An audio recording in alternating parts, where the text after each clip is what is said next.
अप्सरा mom ने अपने बच्चों पर दिखाई ममता। और देखिए, जो बच्चे अप्सरा मॉम को चाहते भी नहीं थे उन बच्चों पर भी मतलब उन्होंने ममता दिखाई हुई है। और देखिए कितना बड़ा दिल है एक माँ का कि जितिया पर, जो जितिया व्रत होता है ना, जितिया व्रत पर अप्सरा मॉम ने अपने बच्चों की रक्षा करने के लिए कितना कुछ किया। Hi friends, welcome back to my YouTube channel. कैसे हैं आप सभी? आई होप आप सभी अच्छे होंगे। हम किसकी बात कर रहे हैं तो आप लोग अच्छे से समझ ही गए होंगे कि किसकी बात की जा रही है। अप्सरा मॉम ने पूरा 5 जूतियाँ बनवाई हुई है जो गोल्ड में बनवाई जाती है। गोल्ड में जूतिया माता का जो मतलब चित्र बनवाया जाता है, तस्वीर बनवाई जाती है, वो अप्सरा मॉम ने 5 जूतियाँ बनवाई हुई है। आखिर एक माँ कितना कुछ कर सकती है अपनों बच्चों के लिए। एक माँ के लिए अपने बच्चे ही सबसे पहले होते हैं, चाहे आप कितनी भी कोशिश कर लो। लेकिन सचिन और मनीषा का कुछ समझ में नहीं आता है कि आखिर ये सब जगह जाने का इनको टाइम रहता है, बट अपने घर परिवार के साथ एक साथ रहने में इनको अच्छा नहीं लगता है, या फिर और कोई कारण है। जैसा भी है, कुछ भी इनका समझ में नहीं आता है कि आखिर सचिन, मनीषा, अभी सृष्टि, आयुष के यहाँ और देखिए कहाँ कहाँ घूमते रहते हैं। इनका कुछ ठिकाना नहीं रहता है कि इनके घर में अच्छा नहीं लगता है कि आखिर और कौन सी वजह है। तो फ्रेंड्स, वही चीज़ें हैं कि मतलब आज के युग में मतलब बच्चे भी माँ को अपना इतनी इम्पोर्टेंस नहीं देते हैं। एक बच्चा, 4 बच्चे मिलकर एक माँ को नहीं पाल सकते हैं, बट एक माँ अपने 4-6 बच्चों को पाल लेती है। एक माँ का गुण है सबसे ज़्यादा, एक माँ की क्वालिटी यही है कि मतलब हर चीज़ में वो परख होती है, हर चीज़ वो करने लायक होती है। और अप्सरा मॉम सच में बहुत ज़्यादा लकी हैं कि मतलब उनको इतनी अच्छी फैमिली मिली हुई है, उनके बच्चे बहुत अच्छे हैं। यहाँ पर हम बात कर रहे हैं अंशु की। अंशु को आंटी जी आज भी नहीं भूली है। सच में आज देखकर अच्छा लगा कि आंटी जी की नज़रों में आज भी अंशु के लिए बहुत ज़्यादा प्यार है, बहुत ज़्यादा। देखिए, क्योंकि देखिए 4 जुतियाँ तो इनकी फैमिली के लिए बनी हुई है, इनके बच्चों के लिए बनी हुई। 5वीं जुतियाँ किसके लिए है? आंटी जी ने अंशु के लिए बनवाई थी पिछली साल। अंशु को अपना बच्चा माना है, तो देखो 5 तो बनना ही बनना है। और यहाँ पर बात करेंगे कि मतलब जो पूजा के लिए भी बनवाई है, पूजा के बच्चों के लिए भी बनवाई है। ने जो भी किया अप्सरा मॉम के साथ बिल्कुल भी अच्छा नहीं किया। देखिए, एक माँ का फर्ज होता है कि उसके बच्चे कैसे भी हों, बट माँ को अपना फर्ज कभी नहीं भूलना चाहिए। और अप्सरा मॉम की आंखों में जो हम अंशु के लिए प्यार देखे थे, जिस अपनेपन से उन्होंने अंशु का कन्यादान किया था, जिस अपनेपन से अंशु को अपना बेटा माना था, बेटी मानी थी, शुभम को बेटा माना था, अच्छा लगता था। वो पल बहुत ही अच्छे लगते थे जब अप्सरा मॉम ने अंशु की शादी की हुई थी। लेकिन आज वो पल देखने को भी बिल्कुल नहीं मिल रहे। आज कोई भी माँ किसी भी अनजान लड़की की शादी करने से पहले या कन्यादान करने से पहले 10 बार सोचेगी, क्योंकि देखिए यहाँ पर अंशु ने पूरी तरीके से मतलब राज फैमिली को टारगेट किया है। राज फैमिली को ट्रोल करने में अंशु एक कदम पीछे नहीं है, और अंशु के साथ साथ शुभम ने भी अपना रंग दिखा दिया है। आखिर ऐसा क्यों? तो देखिए, जैसे मतलब वाइफ बोलती है उसी तरीके का तो मतलब हस्बैंड करेगा। हस्बैंड को वाइफ के साथ रहना है या फिर राज फैमिली के साथ रहना है। यहाँ पर राज फैमिली में सबसे ज़्यादा अंशु को जो जलन थी वो मनीषा से थी।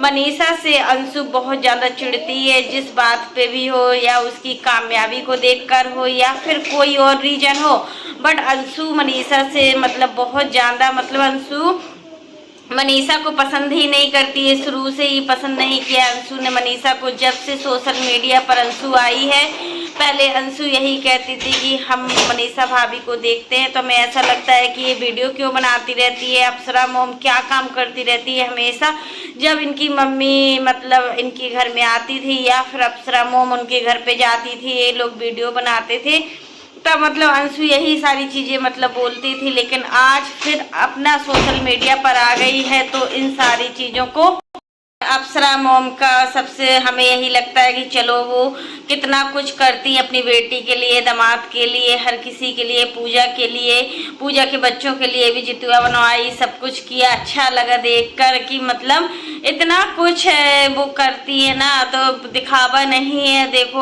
अपनी बेटी के लिए तो हर कोई करता है, बट गैरों के लिए करना बहुत बड़ी बात होती है। बट यहाँ पर अप्सरा मॉम ने पूजा के साथ साथ अंशु को अपनी बेटी माना है। पूजा उनकी खुद की बेटी है, फिर भी अंशु उनके साथ कोई खून का रिश्ता नहीं है, फिर भी अंशु को अपनी बेटी मानी हुई है। तो फ्रेंड्स, अंशु को भी सोचना चाहिए था कि हमें अप्सरा मॉम के साथ सही से बर्ताव करना चाहिए समय के रहते, और समय क्या चाहता है क्या नहीं चाहता है हम नहीं समझ पाते हैं कि आखिर समय क्या चाहता है क्या नहीं चाहता है। तो फ्रेंड्स, अंशु को भी समझना चाहिए था। आज अंशु अपने मायके के लिए तरस रही है, अपना मायके के लिए रो रही है, तो पहले क्यों नहीं याद आया इनको अपना मायका? पहले क्यों नहीं राज फैमिली याद आई कि हमारा खुद का मायका नहीं है? तो अगर किसी ने हमारा सपोर्ट किया है, किसी ने हमको इतने आगे बढ़ाया है, तो हम भी सोचे, बट अंशु ने यहाँ एक बार भी नहीं सोचा। इतना निर्जल व्रत होता है 36 घंटे का, एक माँ ही रख सकती है अपने बच्चों की सेफ्टी के लिए, बच्चों की सुरक्षा के लिए। अप्सरा मॉम के यहाँ पहले कोई भी ज्योतिया का व्रत नहीं करता था। उन्होंने बताया हुआ था कि जब भी कोई ज्योतिया रखता था उनके घर में कुछ ना कुछ हो जाता था, इसलिए अप्सरा मॉम को उनकी जेठानी ने दिया हुआ था और जेठानी में भी रखा हुआ था। अब अप्सरा मॉम ने रखा। अच्छा लगा कि रंजना भी थी, बहुत अच्छा लगा इन सब चीज़ों को देखकर कि ये लोग बिहार के कल्चर को दिखाते हैं और बिहार के कल्चर को हम लोग देखते हैं। इनके कल्चर को देखकर बहुत ही अच्छा लगता है कि आखिर कितने अच्छे तरीके से ये सब कुछ मैनेज कर लेते हैं, हर चीज़ मैनेज करते हैं। तो फ्रेंड्स, आज के लिए बस इतना ही। कैसा लगा आपको मेरा वीडियो पसंद आए तो लाइक कर देना, और अगर आप चैनल पर न्यू हो तो चैनल को सब्सक्राइब करना ना भूला। और फ्रेंड्स, आप लोग कमेंट बॉक्स में ज़रूर बताना कि अप्सरा मॉम ने तो अपने माँ होने का फर्ज निभाया है, बट सामने वाला इंसान क्या चाहता है क्या नहीं चाहता है, यह इंसान की सोच पर डिपेंड करता है। सामने वाले इंसान को भी चाहिए कि हमें भी रिश्ता निभाना चाहिए, लेकिन अब इन लोगों का जो रिश्ता है पूरी तरीके से ख़त्म हो गया है। कोई भी चांस नहीं है कि अब इन लोगों का रिश्ता चल सके। और देखिए, अप्सरा मॉम ने पूरी कोशिश की थी इस रिश्ते को बचाने की, मनीषा ने पूरी कोशिश की थी इस रिश्ते को बचाने की, लेकिन नहीं बचा पाए। जो होता है वो समय के हाथों होता है। और पूजा, देखो, अपना बच्चा अपना ही होता है। हम अपने बच्चे को मार ले या कुछ भी कर दे, वो उतना बुरा नहीं मानेगा। अगर हम दूसरे के बच्चे को थोड़ा भी कुछ कह देते ना, तो इसमें सामने वाला इंसान क्या रिएक्ट करता है ना, वो सामने वाला इंसान ही समझ सकता है और कोई नहीं समझ सकता है। लेकिन अंशु बहुत ज़्यादा वो निकली कि मतलब अंशु से किसी को ऐसी उम्मीद नहीं थी कि अंशु कल के दिन ऐसा करेगी। ऐसा पता होता ना तो आंटी जी ये सारी चीज़ें करती ही नहीं, क्योंकि देखिए इन सारी चीज़ों को करने के बाद अप्सरा मॉम को आखिर क्या मिला है? बुराई मिली है। उसके अलावा अप्सरा मॉम को कुछ नहीं मिला है। अप्सरा मॉम को किस किस नामों से भी पुकारा जा रहा है। जब अप्सरा मॉम को कोई नेगेटिव कमेंट करता है ना, तो अंशु को बहुत ही अच्छा लगता है, अंशु बहुत ज़्यादा खुश होती है। ऐसा लगता है कि मतलब अंशु की और शुभम की कोई जाति दुश्मनी है राज फैमिली के साथ, जो मतलब इनसे इतना चिढ़ती है। और इतना मतलब चिढ़ने की बात ही है कि मतलब इस तरीके से चिढ़ना क्या होता है, समझ में नहीं आ रहा है कि इस तरीके से चिढ़ना क्या होता है। और मनीषा से यही कहेंगे कि मतलब हर फेस्टिवल है, जो बड़े बड़े तीज त्योहार है, उसमें अपने घर पर रहा करो, क्योंकि देखिए यहाँ पर रंजना हर चीज़ में पूरी तरीके से मेंबर में मतलब फैमिली मेंबर में इन्वॉल्व होती है, बट मनीषा नहीं होती है और सचिन भी नहीं होती। एक बहू के लिए तीज त्योहार है तो दूसरी बहू के लिए तीज त्योहार नहीं है क्या? मनीषा के लिए कोई भी त्योहार का कोई मतलब नहीं है, जबकि रंजना हर त्योहार को बहुत ही अच्छी तरीके से करती है।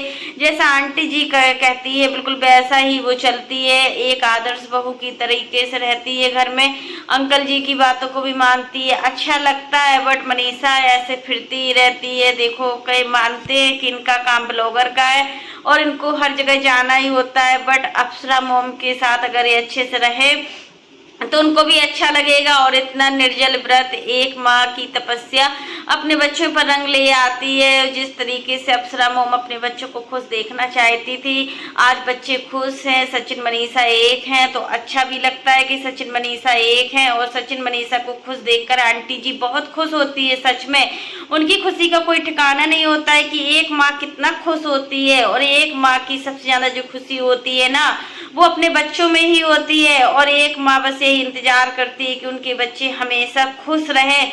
और देखो, हर व्रत पति और बच्चों के लिए ही होता है, एक औरत के लिए कोई भी वो नहीं होता है कि कोई भी व्रत या त्योहार हो। पति और बच्चों की लंबी आयु के लिए कितने सारे व्रत होते हैं। और एक औरत हमेशा हर चीज को निभाने में मतलब पूरी तत्पर रहती है, फिर भी उसको यही बोला जाता है कि आखिर तुम क्या करती हो, पूरे दिन क्या करती हो।